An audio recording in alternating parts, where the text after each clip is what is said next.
quiet, atmospheric tone.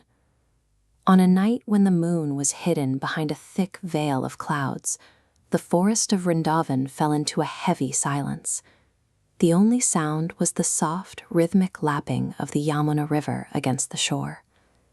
Krishna sat upon a cool rock, his flute resting silently. Beside him sat Radha. Radha's mind was a storm. She looked at Krishna and saw the stillness that holds the stars in place, then asked a question that had been burning in her heart. "Govinda," she whispered, "the sages call you the Supreme." She was referring to the state of Atmarama. In this theological framework, the divine is a perfect closed circle. It is completely self-satisfied. It lacks nothing and wants nothing. It is the fullness that occupies every empty space in existence. But Radha saw a problem in this perfection. If a being is truly complete and entirely full, then every desire, every action, and every need for a separate other represents a flaw in that completeness. She looked at her own hands and asked him directly, "If you are an ocean of bliss that needs no river to fill it, why do you call my name in the dead of night? Why do you weep when we are apart?" This question mirrors the quiet, persistent ache of human loneliness. We often feel as though existence is missing a vital piece, even when we can't name what it is. It raises the ultimate problem of our origin.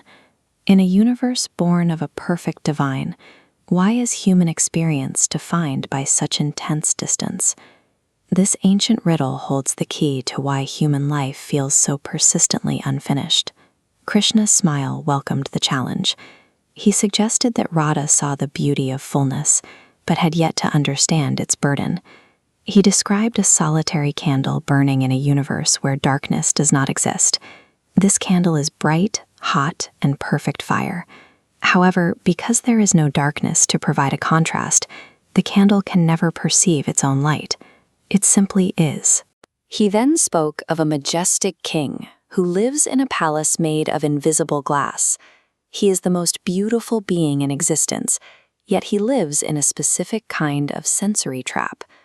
Because there are no mirrors in this palace, the king has eyes but can never see his own face. He has a voice but no valley to create an echo. In the absolute realm, there is only I. While this state offers absolute peace, it makes relationship, exchange, and the joy of discovery impossible.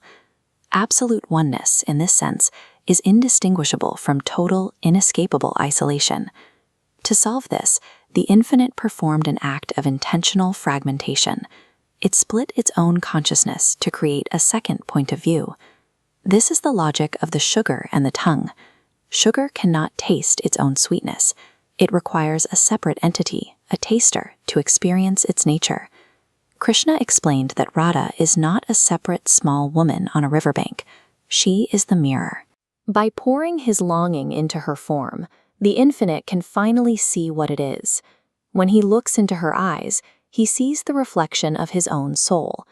The human form functions as a necessary reflective surface, designed specifically to handle the weight of divine fullness. Radha asked if this meant her suffering, the pain she felt when they were apart, was merely a game. Krishna pointed to the mechanics of his flute. For music to exist, a master flutist must breathe life into the bamboo, but the process requires specific physical conditions. To create a note, the bamboo must be hollowed out. The air must be split across a sharp edge to create friction and vibration. That vibration is the music. In this same way, the emotional vibration of human longing and separation is the actual sound of the divine play. For the divine to become a lover, it must accept vulnerability. It must become capable of missing another and capable of waiting.